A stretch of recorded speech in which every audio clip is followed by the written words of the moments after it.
애굽 왕 시삭이 올라와서 예루살렘을 치고 여호와의 전 보물과 왕궁의 보물을 모두 빼앗고 솔로몬이 만든 금방패도 빼앗은지라.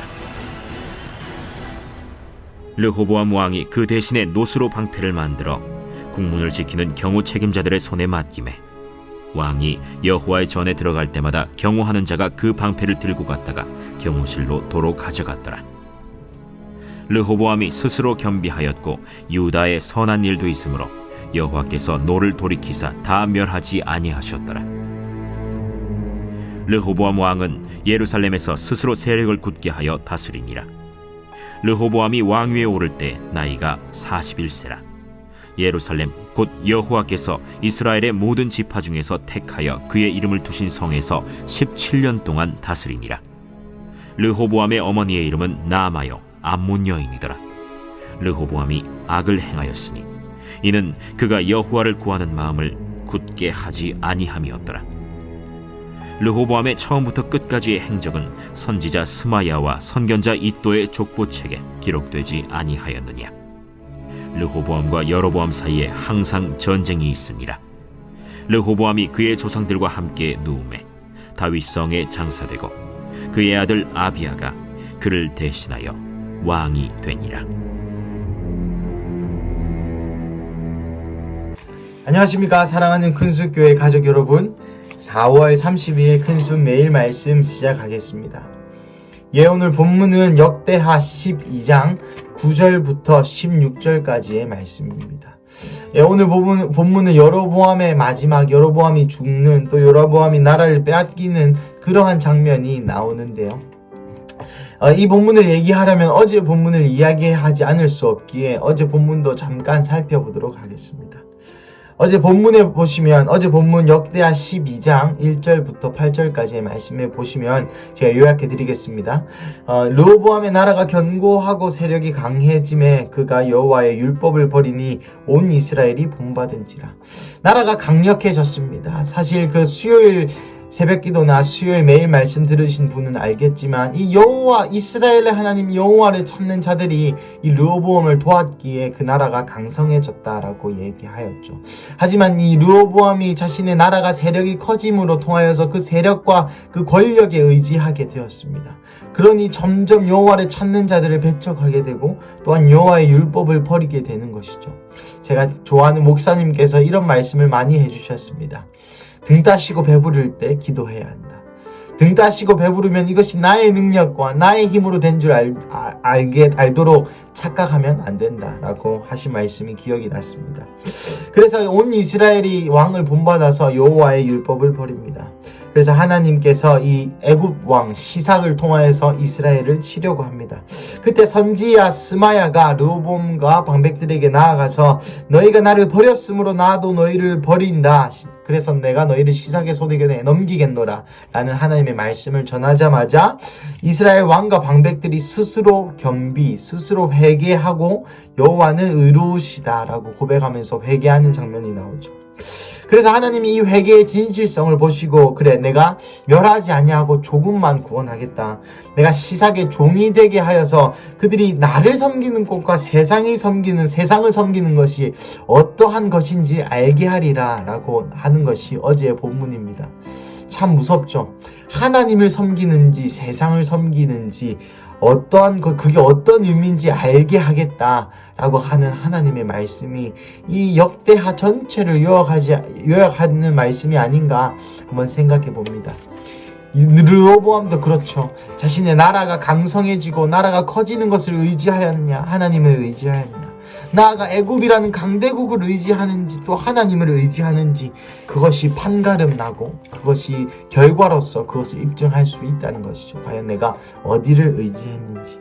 그리고 나서 오늘 본문의 9절부터 12절까지 하나님께서 애굽 왕 시삭을 통하여서 르호보암의 도시에 있었던, 즉 예루살렘에 있었던 여호와의 전의 보물과 왕궁의 보물을 모두 빼앗기고 솔로몬이 만든 금방패, 그리고 나라 전체가 쑥대밭이 됩니다. 하지만 이스라엘이 르호보암을 멸하시진 않으십니다. 왜냐? 어제 본문 가운데 하나님께서 그들의 겸비함을 보시고 멸하시지 않기로 결정하였다는 것이죠. 하지만 또 웃긴 것은 13절부터 14절에는 또 르호보암은 예루살렘에서 스스로 세력을 굳게 하여 나라를 다스리니라 라고 나오고 쭉쭉쭉 가다 보면 14절에 르호보암이 악을 행하였으니 이는 그가 여호와를 구하는 마음을 굳게 하지 아니하였습니다 라고 나옵니다. 그래서 하나님은 다시 르호보암을 치게 되고 르호보암이 친 뒤에 그의 아들 아비야가 대신하여 왕이 되었다라는 짧은 이야기가 있습니다. 여러분, 오늘 14절 말씀, 르호보암이 악을 행하였으니 그가 여호와를 구하는 마음을 굳게 하지 아니하였다라는 이 표현을 잘 한번 묵상해 보시면 좋을 것 같습니다. 르호보암은 솔로몬의 아들로서 또 주변에 많은 좋은 자들이 있었습니다. 하나님을 섬기는, 이스라엘의 하나님 여호와를 찾는 그러한 조언자들이 있었습니다. 한 3년 동안은 그들의 말을 잘 들었습니다. 나라도 부강해지고 나라도 점점 커지고 상대적으로 북이스라엘에 비해 이 남유다는 매우 작고 두 지파밖에 되지 않았지 않습니까?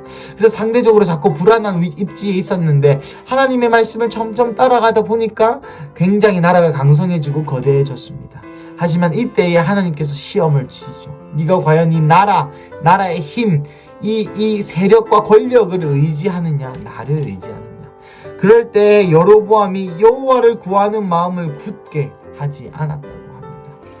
여러분, 이 세상을 살다 보면 그럴 때가 있죠. 잘 될 때, 잘 되고 가끔 하나님 없이도 잘 살 수 있을 것 같은 때, 하나님 없이 내 손으로 이룬 것 같고 하나님 없이도 너무나 인생이 편안하게 굴러가고 너무나 안정되고 편안하신 분들 계십니까? 오늘 말씀을 잘 들어보시기를 축복합니다. 그리고 또 마음이 위험해질 때가 있습니다. 르호보암과 같이 권력을 잡을 때, 사람들이 다 내 말대로 할 때, 내가 생각한 대로 되고 내가 생각한 대로 내 인생이 펼쳐질 때, 그때가 바로 기도해야 할 때, 그때가 바로 르호보암처럼 르호보암의 길을 따르지 않고 여호와의 마음을 듣는 그 겸손한 마음을 굳게, 그 겸손한 마음을 더 견고하게 할 때인 것입니다. 많은 이들이 이렇게 얘기합니다. 잠깐의 성공은 저주이다 라는 말이 있습니다. 잠깐 성공하고 그 이후로 내리막길을 걷는 사람들은 서서히 처음부터 올라가는 사람들보다 훨씬 더 불행하고 훨씬 더 삶의 질이 좋지 않다고 합니다. 그래서 그것은 저주라고 이야기하죠. 그렇습니다. 주님께서 우리를 흥하게도 하시고 망하게도 하십니다.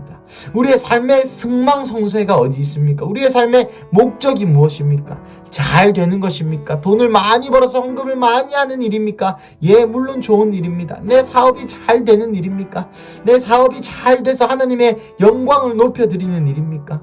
맞습니다. 그것도 주님이 원하시는 삶일 수 있지만 그러든지 아니든지 주님이 나에게 하라고 하신 그 일을 하는 것이 우리의 삶의 목표인 줄로 믿습니다.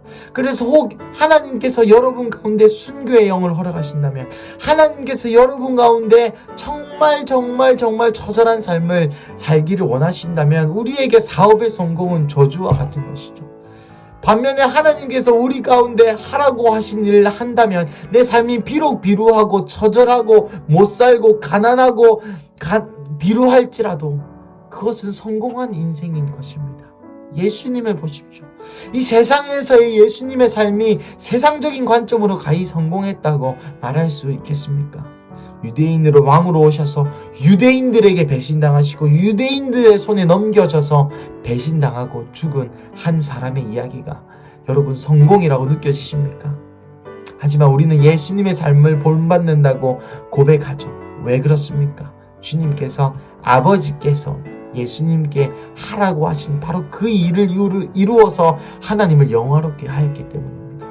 사랑하는 가족 여러분, 오늘 금요일 이 아침 가운데 다시 한번 나의 사명을 떠올려보는 그런 시간을 가져보면 어떨까요? 다시 한번 주님이 내게 하라고 하신 일이 무엇인지, 내가 지금 잘 되고 있습니까? 혹 못 되고 계십니까?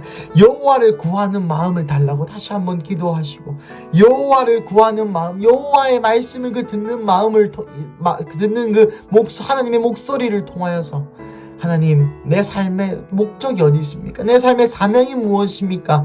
다시 한번 여쭤보고 물어보고 하나님과 충분히 교제하시는 그런 금요일 되시기를 주님의 이름으로 축복합니다. 함께 기도하시겠습니다. 사랑하는 하나님, 이 시간 기도합니다. 하나님, 르호보암이 여호와를 구하는 마음을 굳게 하지 아니하여서 망하였음을 주님 상기합니다. 세상의 많은 유혹과 세상의 많은 이야기들과 거짓말들과 또 나를 넘어뜨리려고 사탄이 우는 사자와 같이 덤벼들지만 하나님, 이때에 내가 해야 될 것은 그 사탄과 싸우는 일이 아니라 여호와를 구하는 마음을 가지고 주님의 존전 앞에 앉아서 겸손하게 하나님의 얼굴을, 하나님의 음성을 구하는 것일 줄로 믿습니다. 주님, 내가 잘 되거나 못 되거나 주님 앞에 교만치 않게 하여 주시고 항상 주님의 음성대로 살고자 하는 그런 마음을 허락하여 주시옵소서. 그리고 주님, 원하고 있는 이 금요일 아침 이 매일 말씀의 시간에 하나님 다시 한번 나의 사명이 무엇인지 깨닫는 시간 되게 하여 주시옵소서. 그래서 내가 어디에 있어야 하고 내가 누구를 만나야 하고 내가 어떤 말을 해야 하고 내가 어떤 태도를 취해야 하는지 주님 알려주시옵시고, 그렇게 주님과 동행할 때 주님, 하나님이 내게 하라고 하신 일이 무엇인지 깨닫게 하여 주시옵시고 그것을 행할 수 있는 겸손한 마음도 동시에 주셔서 우리가 하나님을 영화롭게 할 수 있는 삶 살게 하여 주시옵소서. 주님 감사합니다. 감사드리오며 이 모든 말씀 살아계신 예수님의 이름으로 기도드렸습니다. 아멘.